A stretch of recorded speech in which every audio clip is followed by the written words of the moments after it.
जी अस्सलाम वालेकुम स्टूडेंट्स, अब हम नेक्स्ट पढ़ते हैं वो है फिज़िकल प्रॉपर्टीज़ ऑफ अल्कीन्स। इसके फर्स्ट 3 मेंबर जो होते हैं, आपको पता है ना, इसका जो लोएस्ट मेंबर है वो 2 कार्बन वाला है। क्यों? क्योंकि देखिए अल्कीन्स ऐसे कंपाउंड होते हैं जिनके अंदर carbon to carbon double bond होता है। तो कार्बन डबल बॉन्ड तो किसी 2 कार्बन एटम्स के दरमियान मौजूद होता है ना, तो इसके जो लोएस्ट मेंबर है वो 2 कार्बन पर मुश्तमिल है। तो वही कह रहे हैं कि फर्स्ट 3 मेंबर्स यानी इथीन, प्रोपीन और ब्यूटीन, तो इसका लोएस्ट मेंबर इथीन है, देन प्रोपीन और ब्यूटीन, ये जो फर्स्ट 3 मेंबर्स हैं they are gases at room temperature, while carbon 5 से लेकर 15 तक जो इसके मेंबर्स हैं वो लिक्विड में हैं, and the higher members are solid, जिसके हायर मेंबर है वो सॉलिड्स हैं। अच्छा, इसके अलावा ये जो अल्कीन्स हैं they are insoluble in water. अच्छा, ये जो एज अपोज टू अल्केन्स जो थे वो कम्प्लीटली नॉन पोलर थे, तो इसी वजह से वो बिल्कुल किसी भी पोलर सॉल्वेंट के अंदर डिजॉल्व नहीं हो रहे थे।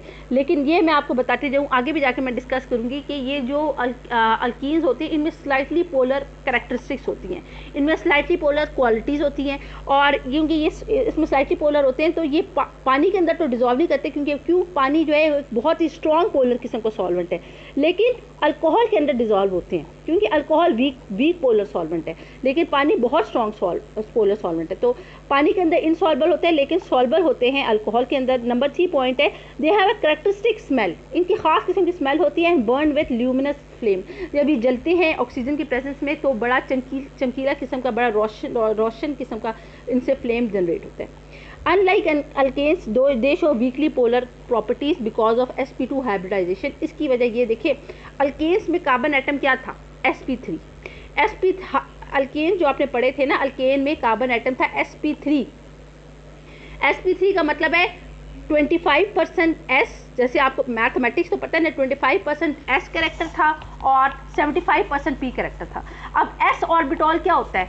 s ऑर्बिटॉल जो है वो न्यूक्लियस के गिर्द होता है, ठीक है। तो चूंकि अल्केन के अंदर sp3 हाइब्रिडाइजेशन थी और sp3 हाइब्रिडाइजेशन में 25% s कैरेक्टर था और 75% p कैरेक्टर था, ठीक है।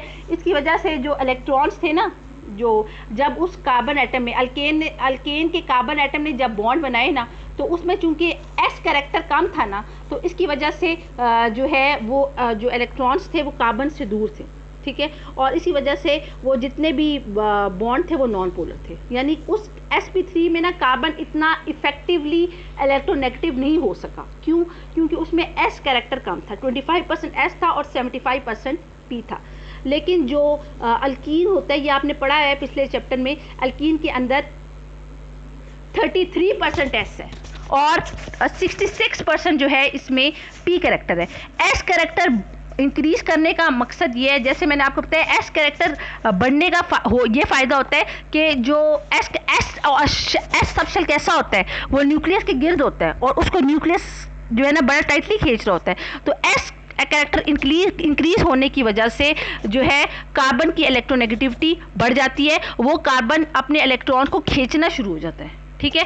तो क्योंकि इसकी कार्बन इसमें इसका जो कार्बन है वो sp2 हाइब्रिडाइजेशन शो करता है, ये आपने पढ़ा होगा। इसका जो कार्बन है वो sp2 हाइब्रिडाइजेशन sp2 हाइब्रिडाइज होता है, यानी 33% s, 33.33% s एंड 66.66% s। तो s कैरेक्टर बढ़ने की वजह से इसका जो कार्बन है थोड़ा सा इलेक्ट्रोनेगेटिव होता है। इलेक्ट्रोनेगेटिव होने की वजह से ये जो इसका बॉन्ड होता है ना कार्बन टू हाइड्रोजन, ये जो है वीकली पोलर होता है। इसी वजह से ये ना वीकली पोलर क्वालिटीज शो करता है। So this is the end of physical properties.